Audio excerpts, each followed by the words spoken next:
So I was asking the other day, how I fit everything in and why I choose what I choose to do from a health standpoint, exercise, all that sort of stuff. And it kind of comes down to my individual health philosophy. Um, so I want to live the longest, life I can, but I want it to be the highest quality possible. So I want to have all the energy I need. I want to be able to play with my kids. I want to be able to, move around when I'm older. I want to be able to go and climb mountains and walk up big hills and climb stairs and, that type of stuff. Like I see older people who, even in their 60s and 70s who can't move around. They can't, if they went to see, the pyramids, if they went to go see, Italy, it would be hard to walk around, and do those sort of things.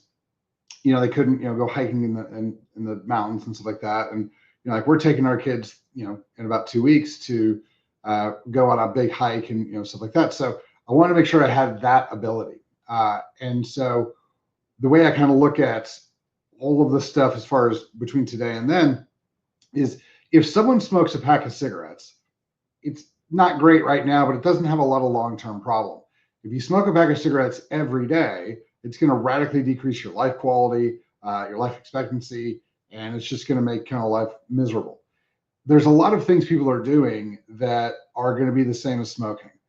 Taking in the microplastics, taking in all the atrazine, taking all these, not properly detoxing all the trash that we have in our food, water, and air, not getting their nutrients in over time. People with long-term iodine or long-term selenium or long-term, deficiencies of, any nutrient, D, whatever, increases the damage to the cells. And so they end up getting older before they should. And so that's one of those things I've started kind of putting into my repertoire is, I want to cover as much as I can without making my life super difficult. I want to keep the things in that I enjoy, even if they cause damage. And so that's kind of where all my stuff has been. So when I moved to an exercise routine that is more functional, it was that with that in mind. I had to make sure core strength was good. I had to make sure I could bend over and lift 50, 60 pounds with my back so that my back was strong enough to carry things and to function through life. And then we had to make sure that we were taking care of all of our daily needs and then took care of our future needs. One of the things that I wanted to do was I wanted to knock all the fat off my body and I wanted to get, gain all the muscle tissue. And so I had to figure out a way to do that, but do that in a way that doesn't damage long-term health. And this is probably one of the things I see the most people for is because they want to lose the fat, they want to gain the muscle tissue, they want to increase their energy, they want to increase their sex function, sex drive, that type of thing. They want to make their sleep better, all those things that increase quality of life. And at the end of the day, really increase longevity of life. But when you start adding them in, if you add them in the proper way, it doesn't really affect today's quality of life. And so that's kind of where all this stuff is going to come from. So, if you're one of those people who are like, I would like my life to get easier, I didn't want to have all the fat, I do want to build the muscle, that type of thing, then what I would recommend that you do is start adding things in slowly, one at a time as they fit in your life. One of the things that I have a lot of fun doing is helping people fit this stuff into their life. Because I've worked with so many people on trying to, figure out how to get it where it needs to be. That's been one of the things that's been really fun for me. But it doesn't matter. You don't have to dial yourself up to the 10. If you're a 2, a 3 is a big improvement. Like if your health quality, like if you're not doing anything and your health is basically a 2, a 3 is a giant step up. It's 50% more than you are now. Like it's a big, big move. So people ask me like, well, what's the best thing to add first? The best thing to add first is going to be your hormones. It's the easiest thing. It's going to be one of those things that is going to make the biggest step forward. So I would add the hormones in first.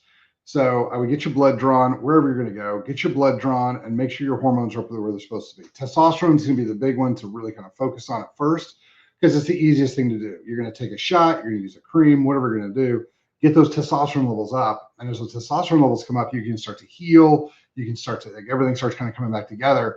The next thing I would do is start working on your diet a little bit. Start trying to pull the processed foods out. You'd be shocked at the amount of health benefit you get from going back to more natural things. you're a natural being. Eating natural things should just make sense. One of the, like I mentioned this a lot, in preservatives, they're there to preserve the food, keep it from molding, keep bacteria from eating it. Well, your body uses bacteria to break things down. And so if you have things that are in the food you're eating that prevent bacteria from working and or kill bacteria, it's a really bad idea to put in your gut, because now you're basically taking a very low grade antibiotic every time you put those chemicals in your body, and it's flushing out your gut flora. So, and your body can't break it down properly. So move to more natural foods. If you're getting it from a window, it's probably not the best thing in the world, which means you're going to have to start cooking a little bit more, and that can be daunting, but there's recipes all over the place. Get an air fryer and knock yourself out. It's funny because people are like, well, I heard air fryers, this and that. Anything you put from your house in an air fryer that's clean to begin with is going to be way better than anything you get out of a window, a box, or from a delivery. So you're making a step up. Just try to figure some stuff out. It's going to be difficult, and you're going to mess stuff up, and it's going to be funny. Let it go, figure out what you did, and just move on. Those two things, I think, will be some of the best ways to start. And that's before we start talking about any of the other stuff.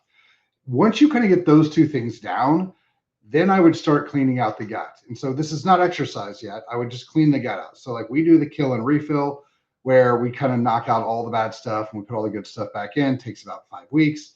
You're killing the parasites, the yeast, the bad bacteria. Then you're cleaning all that out. You're restoring the probiotic function. You're rebuilding the gut flora with both diet and with supplementation. And you're feeding the liver and the kidneys so they can detox properly. So, then we kind of go into a maintenance function. So that's kind of how we do that one. Then we start exercising. And the reason that I have people do it in that order is because if you get the exercise is actually kind of a time commitment thing, but if you can get the hormones where they're supposed to be, then you can get the diet cleaned up, then you can clean up the gut. When you clean up the gut and the liver, you're now removing giant amounts of inflammation out of the body. Now that you've started removing those giant amounts of inflammation, you're going to be less sore. Your body's going to have more oxygen available to it to work out with. It's going to heal a lot faster. You're going to see your gains from the gym a lot faster. Then just the way everybody works is that if you put in some effort, you want to see some return. And so the easiest way to start seeing that return from the gym is to be ready for the gym when you get there. So if you start hormones day one, you do a kill and refill process for 4 to 5 weeks, while you're fixing your diet and that type of thing, trying to clean up your sleep maybe a little bit during that period. Now you're kind of ready, your body's kind of healthier and is ready to take that next challenge on. Then you can start exercising at a pretty good clip. And now everything starts coming together. Now you're just kind of on maintenance. Like, how do I make sure the parasites stay at bay? How do I make sure I'm getting the nutrients in? I need to, hit my goals, whether that's, lose 10 pounds of fat or gain 10 pounds of muscle or swap 10 pounds of fat for 10 pounds of muscle. That'll kind of depend on where you want to go there. But just at that point, so just take that back. Like, you're not trying to get a six pack or anything else, but you've cleaned up your diet. You got your hormones where they're supposed to be. You've started working out. Look how much healthier you are. Like, just think about all those things together, just how they integrate into your life. And that's kind of the way to start going. Now, you can get crazy like I have and have oxygen concentrators hooked to CPAPs, in your sleep routine. I've got the sleep number bed, and I've got the sleep 8 system, and I've got all the stuff for sleep to maximize sleep, and I'm taking 40, I'm taking probably 25 or 30 supplements, 3 times a day, just because of where I want everything to go. So the big thing on this is that you get to decide how you're going to feel in 20 years, in 30 years. You just need to start making that decision now and start actively moving towards it. If you need any encouragement, go to a retirement home. Go see those guys in their 70s, 80s, and 90s, and go see how they move. Go see how they feel. Ask them how their life has been. Ask them, if they've got any, how their health is and how it feels when they move around, and then realize there's a good chance, because if you're 40, and you're talking to somebody who's 80 or 90, there's a very high chance that you're going to feel worse than they do. Because, when you get to that age, because you've had a lot more toxins, you've had a lot more stress, you've had a lot less sleep, you've had like the food quality, like everything for you has been worse than it was for that 80-year-old, because they're like, for me, they'd be 40 years older than me. And so like, as our food's gotten worse and our stress has gotten worse, they've only had to live in that for the past like 40 years. And guess what? If they were 40 or 50 when all the stress started hitting, they were on the downhill slope of their life anyway. Like they were got their careers going, they got their kids going, all that type of stuff. So they weren't taking all this pressure in the teeth as they were getting older. So you are. And so kind of factor that in. And the best idea is to plan the life you want. Like, how do I want to be when I'm 50, 60, 70, 80, 90? You get to decide that now. But the problem is you've got to decide that now. And so if you decide, oh, I'll do something later, all right, that's cool. But you're making decisions today that are affecting tomorrow regardless. So kind of keep that in mind as you're going through. If you really think about that, I think that's probably the thing that has motivated me the most to do what I'm doing now, because I want to be able to play with my kids and my grandkids. And so that means I've got a plan for it. And that's why I do the exercises I do. That's why I take the supplements I take. And that's why I maintain everything I've got. So that's kind of where my head is on it.